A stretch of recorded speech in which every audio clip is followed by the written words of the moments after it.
Hello, everyone. I am back for the mastering of short story writing. This is going to be a quick like layout that I did for you for this. Hopefully, someone will win the one-on-one how to write a short story session that I have for the giveaway. But this is going to be like a 15-minute run through. I don't want to go over time. I was trying my best to stick to the schedule. So I have the presentation pulled up already for you to pre-recorded. I will be here to answer the questions at the end. We have a 5-minute window for that. So I just wanted to pop in here and say that before we open up, if you have any questions for me, please put a Q in front of it so that way I can find them quickly when we get to the Q&A section. And also pardon my fast speech in the presentation because I was pressed for time, but I wanted to also get everything I wanted to talk about within the presentation. Alrighty, let's go ahead and jump in, and I'll see you at the end of the presentation. Welcome to the AWC AWC Writing Conference 2024. This is Mastering the Art of Short Story Writing with me, author D.L. Tillery. The agenda. Let's go over what we will be covering in this writing workshop. Be sure to have a notepad and pen. Gather any questions you may have for me in the 5-minute Q&A session at the end. Introduction. And then we will go into know your character's reasoning and your ending. The start in the middle. The matter of change. Tell your story in a timely manner. And of course, the Q&A. Hi, I'm author and poet D.L. Tillery. I'm a self-published indie author who is a multi-genre writer. My brand is the Mistress of Horror. I am married to all the other genres, but I am the Mistress of Horror. I have published a few short stories, horror, and I have a few erotic-based short tales coming out in an anthology in 2025 or so as well. I have published my first collection of poetry, and my dark fantasy 3-part series releases at the end of 2024. I am known for my short story writing and poetry. Nice to meet you.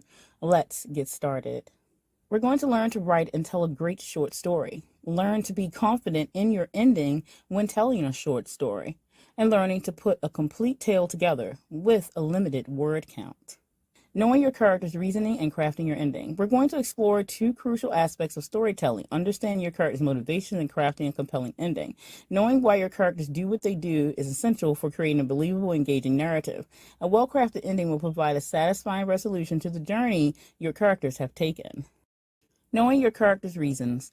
Why it matters. Understanding your character's motivation is key to driving the plot forward and ensuring their actions make sense. When you know what your characters want and why they want it, you can create more nuanced and relatable characters.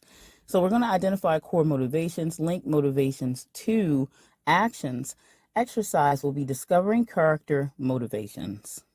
Determine what drives your character. This could be a goal, a fear, a desire, or a combination of these elements. Ask questions about your character's past, their dreams, and their fears. What do they want most? What are they willing to do to get it? Example, Sarah's motivation might be to let go of the hate she feels for her mother or to spit on her grave. Ensure that characters' actions align with their motivations. This makes their behavior consistent and believable. Show how motivations influence decisions and actions throughout the story. Use internal monologuing, dialogue, and actions to reveal these connections. Example, Sarah's determination to take care of her mother's funeral and foreclosure of her home, despite their past conflict, shows her want for closure in a way to face the hate within her heart. Exercise. Take 5 minutes to write a brief backstory for your main character that explains their core motivations. Consider their past experiences, dreams, and fears. How do these factors influence their actions and decisions in your story? Your ending first. Why it matters. Crafting your ending early can provide a clear direction for your story. Knowing how you want your story to end helps you shape the narration arc and ensures all plot points lead towards a satisfactory conclusion. We'll visualize the climax and resolution, backtrack to build towards the end, and exercise writing your ending first. Picture the final scenes and how the main conflict will be resolved. Write a rough draft of your ending. Consider how the protagonist will overcome or fail to overcome the central conflict and what the resolution means for them. Example, Sarah finds the closure she needs after her mother's funeral and house is taken care of. After connecting with her past love and closing a hurtful chapter from her past, her heart can finally begin to heal and move on. Plan how the story will unfold to reach this ending. Identify key events and turning points. Outline the main plot points leading up to the climax. Ensure each event logically progresses towards the resolution. Example, Sarah's journey includes dealing with her mother's belongings, facing flashbacks of abuse, reconnecting with someone, and sharing her hurt, all building towards the road to healing. Exercise. Spend 10 minutes writing the ending of your short story. Focus on resolving the main conflict, providing emotional closure, and leaving a lasting impression. Here are a few guiding prompts. How does your protagonist resolve the main conflict? What has your protagonist learned, or how have they changed? What lasting image or message do you want to leave with the reader? The start and the middle. First, we will focus on one of the most crucial parts of any story, the beginning. The beginning sets the stage, introduces your characters, and hooks your reader.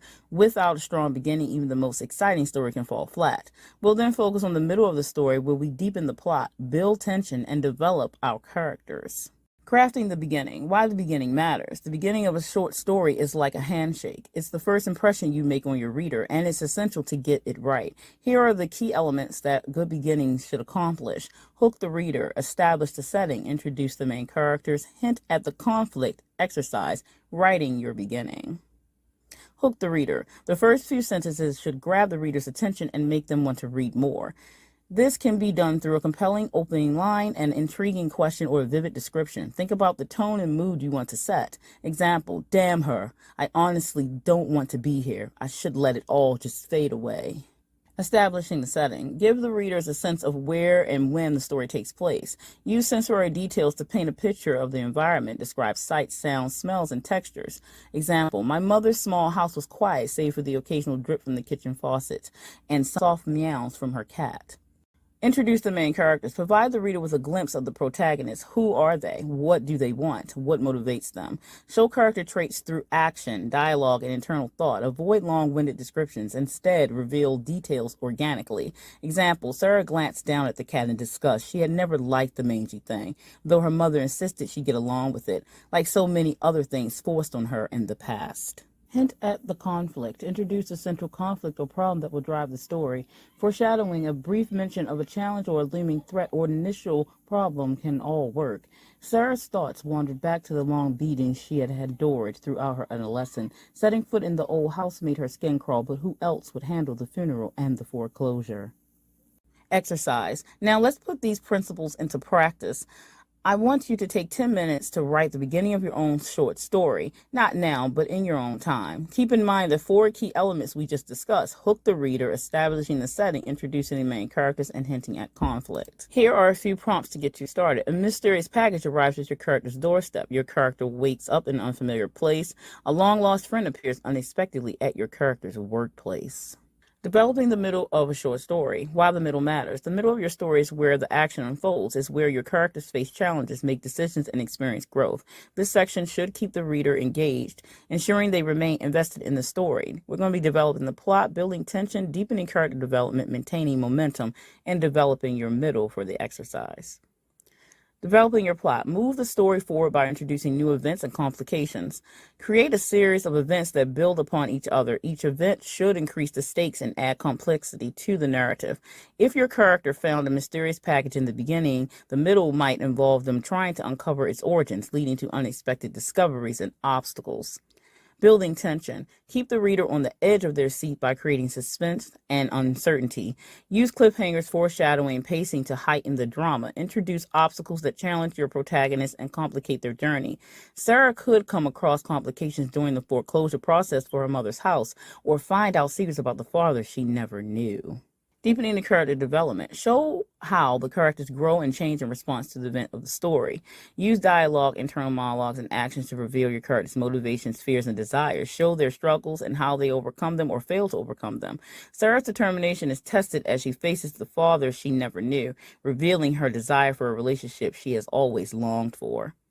Maintaining momentum. Ensure the story doesn't stagnate but continues to move towards the climax. Balance actions with moments of reflection. Use subplots to enrich the main narrative without distracting from it.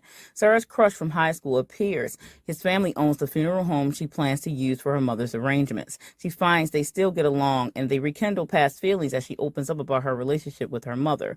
This subplot of romance will add depth to the story. Exercise. Spend 10 minutes developing the middle of the story. Focus on introducing complications, building tension, and deepening character development. Think about the key elements we discussed and how they can apply to your narrative. Here are a few guiding questions. What obstacles does your protagonist face? How do the challenges affect them emotionally and physically? What new developments keep the reader engaged? The matter of change. While knowing your character's motivations and having an ending in mind is crucial, it's equally important to stay open to changes that may occur as you write. Flexibility can lead to more organic and compelling storytelling. Embracing change. Why embracing change matters. Writing is a dynamic process as you delve deeper into your story. New ideas and perspectives may emerge, allowing your narrative to evolve, can enhance the depth and authenticity of your characters and plots. We're going to stay true to core motivations, be open to organic growth, maintain a flexible outline, trust the writing process, and exercise embracing change. Keep your character's primary motivations and goals as your story's anchor. These core elements provide consistency even if other aspects change. Example, if Sarah's motivation is driven by her willingness to let go of a past hurt, ensure these remain central even if new plot twists and character developments arise. Let your story and characters grow naturally. If a new idea or direction feels right, explore it. Allow dialogue, actions, and events to unfold in a way that feels true to the characters, even if it deviates from your original outline. Sarah might discover an unexpected ally or face a new challenge that shifts her path, but still leads to a fulfilling resolution. Use your outlines or idea sheets as ending idea as a guide, not a strict blueprint. This helps you stay on track while accommodating new ideas. Adjust your outline or idea sheet as needed. If a new plot point or character development enhances the story, incorporate it without losing sight of your original goals. Your outline or idea sheet might include key events, but be prepared to add or modify scenes that enhance your character's journey. Trust that your story will find its way. Writing is often a journey of discovery, and unexpected changes can lead to powerful storytelling. Write without fear of mistakes. Revisions are a part of the process, allowing you to refine and enhance your story. If a plot twist emerges that wasn't in your initial plan but feels right, embrace it. Trust that your instincts as a writer will guide you. Exercise. Spend 5 minutes reviewing a section of your story where you felt stuck or rigidly adhered to your outline.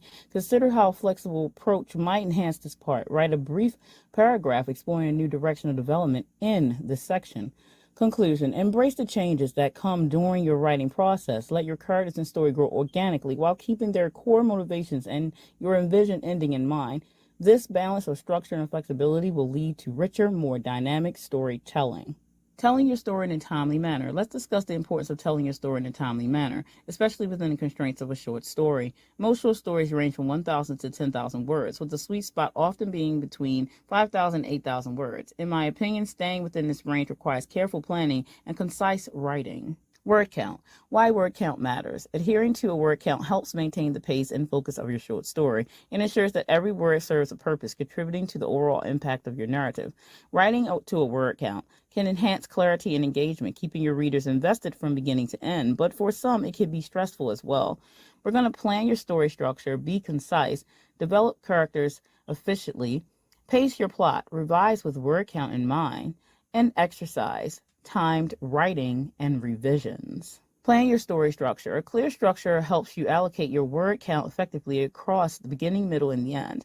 Use a 3-act structure: setup, confrontation, resolution, to organize your story. Outline key scenes and plot points to ensure each section gets adequate attention without becoming overly detailed.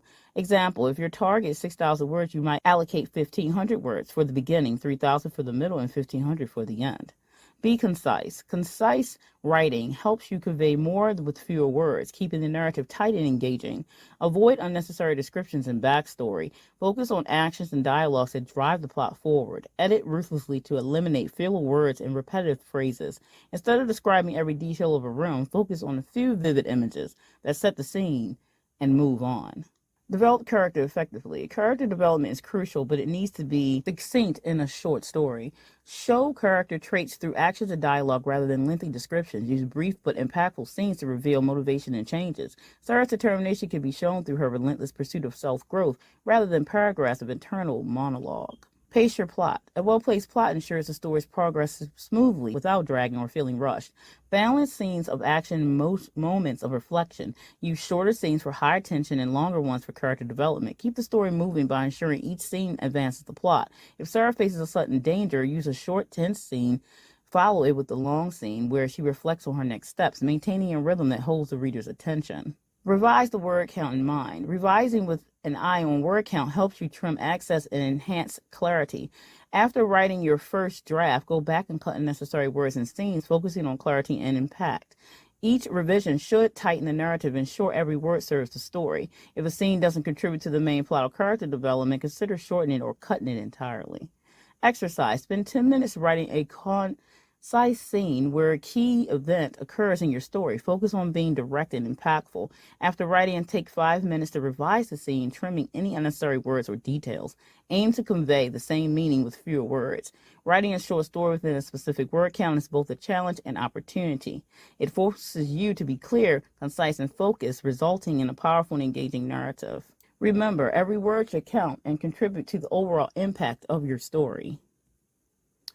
Now, takeaways. Knowing your character's reasoning and ending, telling your story in a timely manner, adhering to a word count range of 1,000 to 10,000 words. Be concise. Plan your structure and revise with word count in mind to maintain focus and engagement.